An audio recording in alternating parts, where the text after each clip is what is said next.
जय श्री राम। आज हम बात करेंगे बृहस्पति देव के वक्री और नीच होने पर। बृहस्पति देव कुंभ राशि में काफ़ी समय से वक्री हो रहे हैं और ये ग्रह वक्री होते हुए आ रहे हैं वापस कुंभ राशि से मकर राशि की तरफ, जहाँ पर ये ग्रह वक्री भी रहेगा, नीच अवस्था में भी रहेगा। वहीं शनिदेव मकर राशि में पहले से ही विराजमान होकर चल रहे हैं, वो भी वक्री हैं। यानी दो ऐसे ग्रह जिनसे किसी भी जातक को किसी भी कार्य में सफलता मिलती है।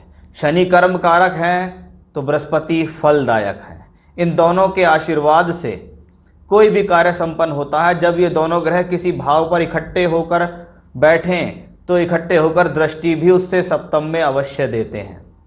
ये सप्तम की दृष्टि, ये युति आपके लिए कैसी है, उस बारे में मैं आज चर्चा करने वाला हूं कि कन्या राशि वालों के लिए ये युति कैसी रहेगी। जैसा कि आप जानते हैं, चंद्रमा से गोचर देखा जाता है और चंद्रमा से गोचर के द्वारा ही हम फलित देखते हैं कि ब्रह्मांड में प्लेनेट की पोजीशन कहाँ चल रही है। यानी आपके जन्म की राशि चंद्रमा है, आपके जन्म की राशि कन्या है या आपका बोलता नाम कन्या राशि के आधार पर है, तो ये गोचर आपके लिए है। तो सबसे पहले हम बात करते हैं कि कुंभ राशि में बृहस्पति अभी तक चल रहे हैं, जो कि आपकी राशि से छठा घर है।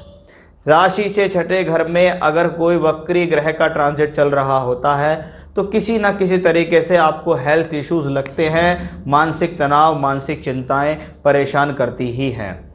आपकी राशि से चौथे और सप्तम के मालिक बृहस्पति देव हैं। चौथा घर सुख, साधन, सुविधाएं, घर की सुख शांति, घर की खुशहाली, परिवार को देखा जाता है। वहीं सप्तम भाव पद प्राप्ति का भाव है, पति का भाव है, रिलेशनशिप्स का भाव है।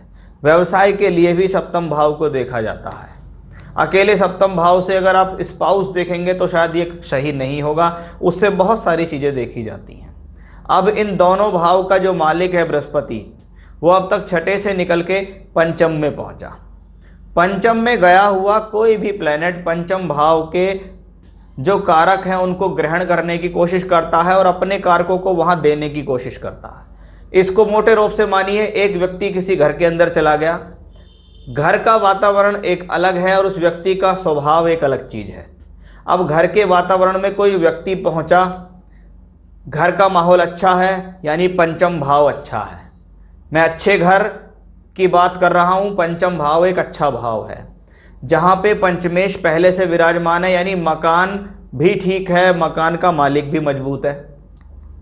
अब वहां पर एक ग्रह आया, उसने कहा मैं कुछ समय के लिए वक्री हूं, मैं कुछ समय के लिए यहां आपकी राशि में आया हूं, मैं 14 सितंबर को आपकी राशि में आ रहा हूं, लगभग 20 अक्टूबर तक मैं इसी राशि में वक्री और नीच रहूंगा, फिर मैं वक्रत्व को छोड़कर वापस कुंभ राशि की तरफ जाऊंगा और 20 नवंबर तक इस राशि के अंदर रहूंगा। यानी 70 दिनों, 65 से 70 दिन की ये यात्रा बृहस्पति की आपके घर में रहने वाली है पंचम भाव में। जब 5th हाउस में कोई शुभ ग्रह आए, बृहस्पति नेचुरल शुभ ग्रह है, तो वो पंचम की हानि नहीं करेगा। भले ही वो वक्री है लेकिन वो हानि नहीं करेगा। मालिक उसी राशि में बैठा है, बृहस्पति का नीचभंग राजयोग करेगा। तो शिक्षा के हिसाब से ये स्थिति बेहतर है, संतान के हिसाब से ये स्थिति अच्छी है। साथ ही साथ क्योंकि शनि और बृहस्पति दोनों पंचम भाव पर दोहरा गोचर करते हैं, ऐसे समय में संतान की प्राप्ति होना, संतान से सुख सहयोग मिलना, संतान से लाभ मिलना देखा जाता है। वहीं दूसरी तरफ ये दोनों ग्रह बैठ के एकादश भाव को दृष्टि दे रहे हैं। यानी जब दोनों ग्रह का दोहरा गोचर एकादश पे है, एकादश लाभ और प्राप्तियों का है। नौकरी लग सकती है, अगर नौकरी छुटी हुई है आपकी, कोई प्रमोशन ड्यू है तो प्रमोशन मिल जाएगा, कार्य व्यवसाय में तरक्की दे देगा ये प्लेनेट। वहीं दूसरी तरफ देखिएगा, वक्री ग्रह सदैव शक्तिशाली होते हैं क्योंकि ये सूर्य की आभाओं से दूर होते हैं। जब कोई ग्रह सूर्य की आभाओं से दूर रहेगा, आप स्वयं अब इस बात को सोच के देखिएगा, आप अगर सूर्य से जितना दूर है उतना ठीक है, जितना पास जाएंगे आपको दिखना भी बंद हो जाएगा और आप जलन भी महसूस करेंगे। अब ये दोनों प्लेनेट वक्री हैं, यानी चेष्टा बल मिला। षड बल में वक्री ग्रह को एक्स्ट्रा बल दिया है महर्षि पराशर जी ने, जिसको हम कहते हैं चेष्टा बल, यानी इस ग्रह की कार्य करने की क्षमता औरों से ज़्यादा है। पंचम भाव एक्टिवेट है, योजनाओं से सफलता मिलेगी, धन मिलेगा, ज्ञान के द्वारा सफलता के योग पंचम भाव में दिख रहे हैं। वहीं बृहस्पति की दृष्टि 9वें घर, एकादश भाव और आपकी राशि लगन के ऊपर आएगी, तो ये बृहस्पति आपका भाग्य भी बनाएंगे, आपको लाभ भी देंगे, आपको मान सम्मान भी देंगे। हस्बैंड वाइफ के बीच में अगर कोई डिस्प्यूट चल रहे होंगे तो उनको सॉर्ट आउट करने का प्रयास करेंगे। किसी प्रकार का लव रिलेशनशिप्स भी इस दौरान क्रिएट हो सकता है, वो भी संभावना पूरी तरीके से दिख रही है, क्योंकि यहाँ पंचम और सप्तम का कनेक्शन है। भूमि जमीन जायदाद से संबंधित कोई डिस्प्यूट्स हैं, कोई कोर्ट कचहरी है, कोई प्रॉब्लम है, वो भी यहाँ सॉल्व होने की पूरी स्थितियाँ दिखाई दे रही है, क्योंकि चौथा घर भूमि जमीन जायदाद वाहन के लिए जाना जाता है। तो क्योंकि प्लैनेट की पोजीशन अच्छे भाव में हुई, अच्छे भाव के मालिक के साथ हुई, भले ही वक्री है, नीच है, प्रॉब्लम दे सकता है, थोड़ा डिले करा सकता है कार्य में।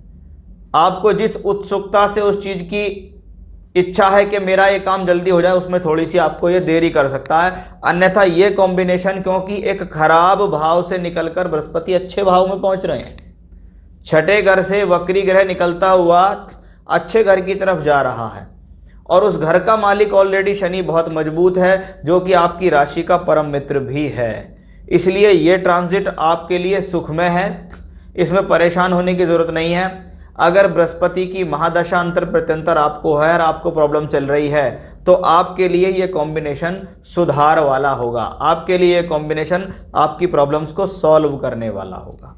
तो उस लिहाज से कॉम्बिनेशन अच्छा है। अधिकतर देखा जाता है जब वक्री ग्रह जिस भाव से संबंध बना देते हैं, उस भाव से संबंधित डिजीज दे सकते हैं। हो सकता है आपको पेट से संबंधित कोई प्रॉब्लम आए, क्योंकि ये आपकी राशि का पंचम भाव है। बाकी कोई प्रॉब्लम आपके लिए ये प्लेनेट लेके नहीं आ रहा है, आपको डरने की कोई ज़रूरत नहीं है। गोचर आपके फेवर में है। दशा आपको खराब चल रही है तो बात अलग है। अगर दशा अच्छी है, गोचर भी अच्छा है, तो आपके लिए सोने पे सुहागा। दशा अच्छी नहीं है, गोचर अच्छा है, तो आपके आय के साधन लगातार बना के रखेगा, आपको किसी ना जरिए से फायदा देता रहेगा। तो यहाँ मैंने आपको समझाने का प्रयास किया कि ये बृहस्पति का ट्रांजिट जो लगभग 65 से 70 दिन रहेगा, ये आपके लिए क्या करने वाला है, क्या अच्छा है, क्या बुरा, किन बातों का रखना है ध्यान, उसके बारे में मैंने आपको यहाँ समझाने का प्रयास किया है। फिर से नए विषय के साथ आपके सामने हाजिर होऊंगा मैं। तब तक के लिए बने रहिएगा मेरे साथ। जय श्री राम।